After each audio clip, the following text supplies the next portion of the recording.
Hey, you know, I believe, and I know some of you, a lot of you believe that we have gods that help us on the other side. And sometimes those gods are people that we have loved that have passed on.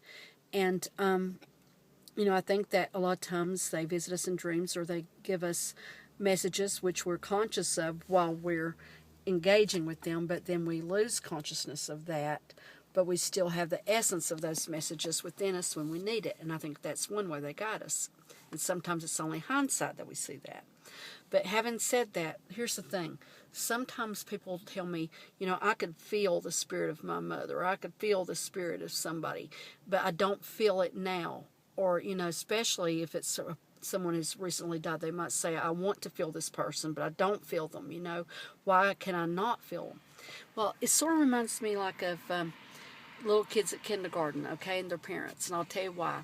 I think these spirits are still there. Just because we don't feel them doesn't mean a thing. It might mean actually this, that we're not supposed to feel them for a little while, because maybe if we did, it would be in the way of our growth, that we might need to go through a grieving process, or sometimes we might just need to feel the separateness so that we can do things that we need to do that we wouldn't do otherwise.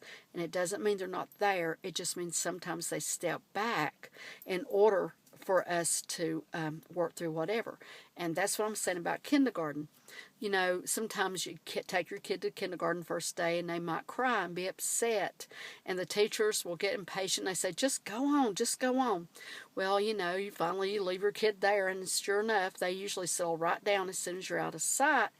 But, you know, the kid gets real anxiety ridden at first because they don't know that their parent is there. They think they're totally alone, you know, and they have to learn to be okay with that parent being totally gone. But the parent, of course, is hovering out in the hall. The parent is, you know, out behind the window somewhere, you know, just listening and waiting and seeing if they need to dive in and rescue their baby. So they're really not alone.